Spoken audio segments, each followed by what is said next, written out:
Investment fluctuation reserve को हम एक इलुस्ट्रेशन की हेल्प से समझ लेते हैं।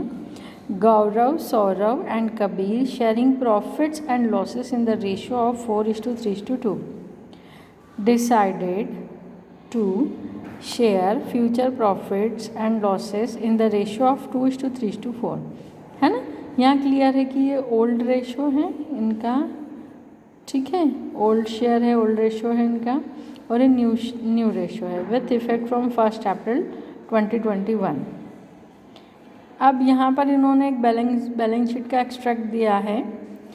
असेट साइड इन्वेस्टमेंट दिए हैं कॉस्ट पर, और liability side investment fluctuation reserve दिया है। हम सबको पता है कि इन्वेस्टमेंट जो होती है असेट्स होती है, और इन्वेस्टमेंट यहाँ पर एट कॉस्ट गिवन है ना, हिस्टोरिकल कॉस्ट पर हम बुक में लिखते हैं। और इन्वेस्टमेंट फ्लक्चुएशन रिजर्व है, ये लाइबिलिटी होती है ना। इन्वेस्टमेंट में इन्वेस्टमेंट की वैल्यू में फ्लक्चुएशंस आते रहते हैं, तो उन यदि वैल्यू में फॉल आए, है ना, तो जो लॉस होगा, ठीक है, उसको सेट ऑफ करने के लिए इन्वेस्टमेंट फ्लक्चुएशन रिजर्व बनाया जाता है ना। यहाँ पर हम हर केसेस का अकाउंटिंग ट्रीटमेंट सीखेंगे। बेसिकली कौन से केस में, change in profit sharing ratio में, जब पार्टनर्स अपना रेशियो चेंज करते हैं, ठीक है। तो फर्स्ट केस क्या होगा, when there is no other information, जब कोई इन्फॉर्मेशन ही नहीं है।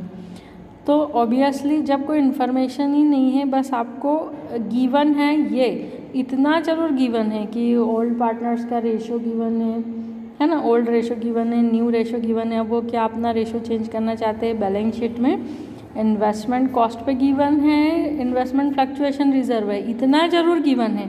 इसके अलावा कुछ नहीं गिवन है तो क्या करेंगे, तो हमें दिख रहा है कि कोई इन्फॉर्मेशन रिगार्डिंग टू इन्वेस्टमेंट नहीं है, इन्वेस्टमेंट की मार्केट वैल्यू क्या हो रही है उसके लिए कोई इन्फॉर्मेशन नहीं है, तो हम इस रिजर्व को ऑल पार्टनर्स में ओल्ड रेशो में डिस्ट्रीब्यूट कर लेंगे। तो क्या जर्नल एंट्री बन जाएगी, investment fluctuation reserve account debited to Gaurav's capital account, Saurav's capital account, Kabir's capital account, है ना। क्वेश्चन में क्लियर नहीं है कि मेथड कौन सी है, फिक्स्ड कैपिटल मेथड है या फ्लक्चुएटिंग कैपिटल मेथड है, तो हम कैपिटल अकाउंट में ट्रांसफ़र कर देंगे पूरा इन्वेस्टमेंट फ्लक्चुएशन रिजर्व के जो 18,000 है ना, investment fluctuation reserve account debited to all partners capital account in old ratio.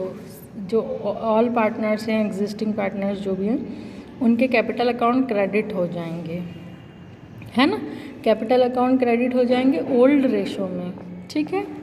अब यहाँ पर जो सेकंड केस है, सेकंड केस में आपको बता देती हूँ।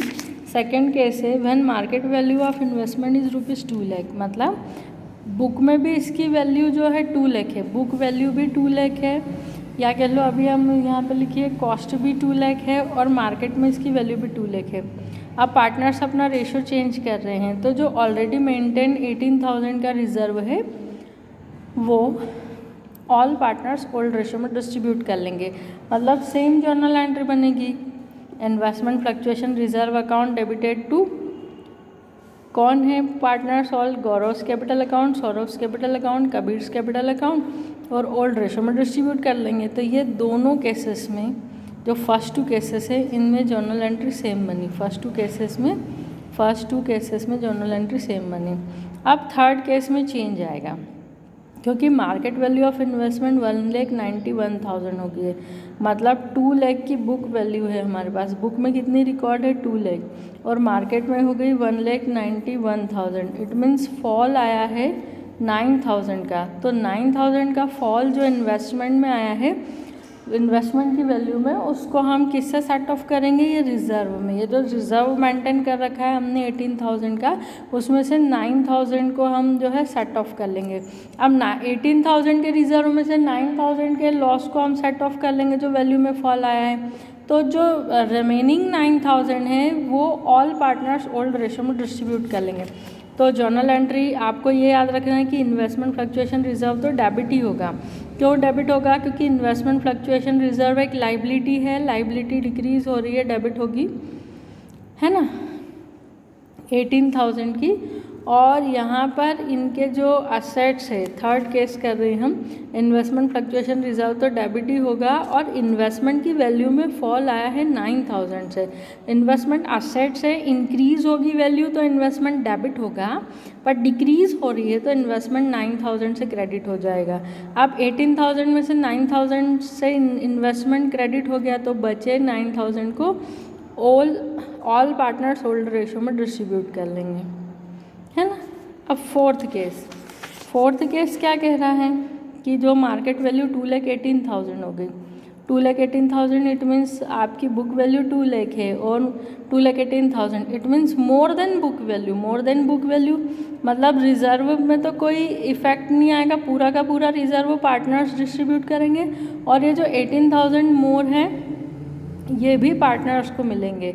बट इसके लिए हमें एक रीवैल्यूएशन अकाउंट ओपन करना पड़ेगा। देखो कैसे करते हैं। सबसे पहला काम तो जो 2 लाख की बुक वैल्यू थी, मार्केट में अपने इन्वेस्टमेंट के प्राइस 2,18,000 है, मतलब इंक्रीज़ हो गए हैं, तो हमें इसकी कोई जो है सेट ऑफ करने के लिए नीड नहीं है, तो ये reserve all partners old ratio में डिस्ट्रीब्यूट कर लेंगे। मतलब क्या जर्नल एंट्री बन जाएगी, reserve investment fluctuation reserve account debited to Saurabh's capital account, Gaurav's capital account, Saurabh's capital account, Kabir's capital account, old ratio में डिस्ट्रीब्यूट कर लेंगे।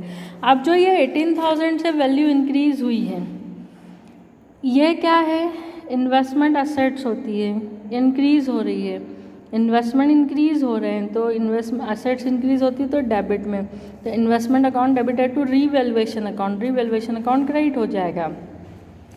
अब रीवैल्यूएशन अकाउंट जो है नॉमिनल नेचर का अकाउंट है, ओपन हुआ है तो क्लोज भी होगा, तो रीवैल्यूएशन अकाउंट क्रेडिट हुआ है तो डेबिट भी होगा, और इसके डेबिट होने से ऑल पार्टनर्स ओल्ड रेशो में क्रेडिट हो जाएंगे। मतलब 18,000 से इन्वेस्टमेंट की जो वैल्यू इंक्रीज हुई है वो ऑल पार्टनर्स ओल्ड रेशो में डिस्ट्रीब्यूट कर लेंगे। अब एक जो नेक्स्ट केस है 5 नंबर का केस है कि इन्वेस्टमेंट की मार्केट वैल्यू 1,73,000 हो गई। 1,73,000 मतलब 2 लाख की बुक वैल्यू है, हमारी बुक में 2 लाख है और मार्केट में 1,73,000 हो गई, मतलब फॉल बाय 27,000। अब वैल्यू डाउन हो गई है 27,000 से, और हम लोग के पास रिजर्व मेंटेन्ड है 18,000 का, तो 18,000 तो 27,000 में से 18,000 तो हम रिजर्व से सेट ऑफ कर लेंगे, बचे 9,000 से रीवैल्यूएशन अकाउंट ओपन करना पड़ेगा। देखो कैसे करेंगे, तो क्या जर्नल एंट्री बन जाएगी, इन्वेस्टमेंट फ्लक्चुएशन रिजर्व अकाउंट तो वही आपका डेबिट होगा 18,000 से, रीवैल्यूएशन अकाउंट जो है वो आपका ओपन करना पड़ेगा 9,000 से। To investment account investment assets है, असेट्स डिक्रीज होती है तो क्रेडिट में आती है, वैल्यू ऑफ असेट्स डिक्रीज हो रही है 27,000 से, 27,000 से असेट्स की वैल्यू में फॉल आ रहा है तो असेट्स डिक्रीज हो रही है तो क्रेडिट में लिख देंगे। 18,000 तो हमने रिजर्व ही इसलिए बना रखा है कि वैल्यू में फॉल आएगा तो हम सेट ऑफ कर लेंगे।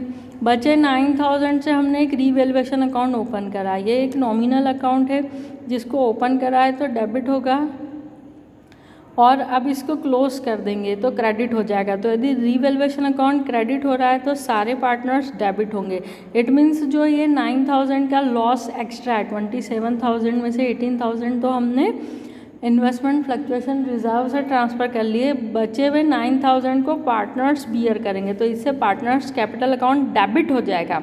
पार्टनर्स कैपिटल अकाउंट डेबिट होगा मतलब इनके कैपिटल अकाउंट से डिडक्ट हो जाएगा, मतलब ये लॉस बियर कर रहे हैं, है ना, टू रीवैल्यूएशन अकाउंट। अब एक केस बुक में नहीं है, अपन एक्स्ट्रा ले लेते हैं, मतलब इनको इतना ही लॉस हुआ है जितना रिजर्व है, मतलब ये वैल्यू फॉल होकर 1,82,000 हो गई है। 1,82,000 ये केस मन से ले रहे अपन, तो 1,82,000 हो गई, यानी 2 lakh minus 1,82,000 it means value में फॉल 18,000 आया है। तो जर्नल एंट्री क्या बनेगी, investment fluctuation reserve account debited by two investment account, और दोनों में 18,000 ना तो यहाँ पार्टनर्स को लॉस हुआ है कि वो बियर करेंगे, यानी उनके पार्टनर्स कैपिटल अकाउंट डेबिट होंगे, और नहीं यहाँ पार्टनर्स को कोई जो है रिज़र्व डिस्ट्रीब्यूट करना है, क्योंकि जितना रिज़र्व था सेम उतना उसके ही इक्वल इन्वेस्टमेंट की वैल्यू में फॉल आया है ना, मार्केट वैल्यू बराबर रिजर्व के ही इक्वल फॉल आ जाए तो जर्नल एंट्री बनेगी investment reserve fluctuation reserve account debited to investment account. Okay.